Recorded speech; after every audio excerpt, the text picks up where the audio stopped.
దేశవ్యాప్తంగా జీఎస్టీ తగ్గింపుతో వ్యవసాయ సంబంధ పనిముట్లపై ధరలు తగ్గి రైతులకు ప్రయోజనకరంగా ఉన్నాయని రాజ్యసభ సభ్యుడు సానా సతీష్, కాకినాడ ఎంపీ తంగెళ్ల ఉదయ శ్రీనివాస్ అభిప్రాయం వ్యక్తం చేశారు.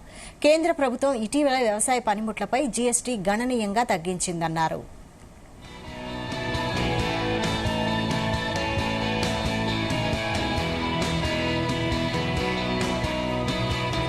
కాకినాడ కలెక్టరేట్లో వ్యవసాయ శాఖ ఆధ్వర్యంలో సూపర్ జీఎస్టీ, సూపర్ సేవింగ్స్ కార్యక్రమం నిర్వహించారు.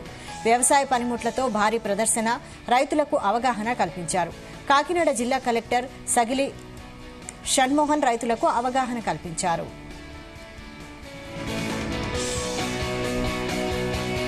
వ్యవసాయ శాఖ జేడీ విజయ్ కుమార్ రైతులకు ఉపయోగపడే ఆధునిక యంత్ర పరికరాలు, ఎరువులు, వ్యవసాయ పనిముట్లు ప్రదర్శనగా ఏర్పాటు చేశారు.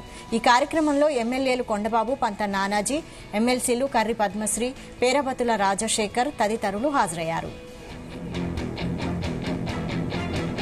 వివిధ శాఖలు, జీఎస్టీ కమిషనర్ గారు, వ్యవసాయ శాఖ కమిషనర్ గారు వీళ్ళందరితో ఈ జీఎస్టీ అవేర్నెస్ ప్రోగ్రామ్ చేయడం జరిగింది. ఈ జీఎస్టీ అవేర్నెస్ ప్రోగ్రాంలో వ్యవసాయ పనిముట్లకు సంబంధించి ఎంతవరకు జీఎస్టీ బెనిఫిట్ పొందారన్నది అందరికీ తెలియజేయడం జరిగింది. అదేవిధంగా ఈ జీఎస్టీ గురించి మీరు ప్రత్యేకంగా చెప్పాలంటే, ఇది ప్రస్తుతం స్వతంత్రం వచ్చిన తర్వాత మన ఎమ్మెల్యే చెప్పినట్టు ఫస్ట్ టైం ట్యాక్సెస్ తగ్గించడం అనేది ఇదే ఫస్ట్ టైం. ఎప్పుడు కూడా ట్యాక్సెస్ తగ్గించడం జరగలేదు.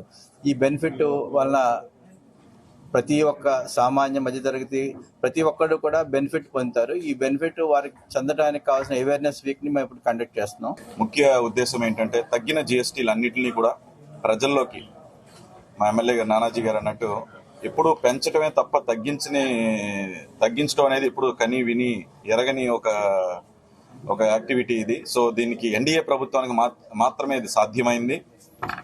ప్రజలకి ఉపయోగపడేలాగా ఆల్మోస్ట్ 8,000 కోట్ల రూపాయలు ఆంధ్రప్రదేశ్ ప్రజలందరికీ కూడా లాభం చేకూర్చేలాగా, 99% ఆఫ్ స్మాల్ బిజినెసెస్ కి లాభం చేకూర్చేలాగా, 90% ఆఫ్ బిగ్ బిజినెసెస్ అన్నిటికి కూడా లాభం చేకూర్చేలాగా, ఆ వచ్చిన లాభాన్ని అంటే గవర్నమెంట్ ఆదాయం తగ్గించుకుని అది ప్రజలకు లాభం వచ్చేలాగా తీసుకున్న ఈ నిర్ణయానికి మొత్తం అందరం కూడా నరేంద్ర మోదీ గారికి కానివ్వండి, పవన్ కళ్యాణ్ గారికి, చంద్రబాబు నాయుడు గారికి అందరికీ కూడా థ్యాంక్స్ చెప్తూ, మా తరపు నుంచి అలాగే ప్రజల తరపు నుంచి, కాకినాడ జిల్లా తరపు నుంచి అందరికీ థ్యాంక్స్ చెప్తూ, ఈ ఒక తగ్గించిన ధరల్ని ప్రజలకే వెళ్లి చేరేలాగా, ప్రజలందరూ వినియోగించుకునేలాగా, ప్రజలు లబ్ధిదారులు అవటం కోసం, ఇది ప్రజలకి తెలియజేయడం కోసం ఏర్పాటు చేసిన సభలో మొత్తం అందరం పాల్గొన్నాం. సో ఇది సక్సెస్ఫుల్ గా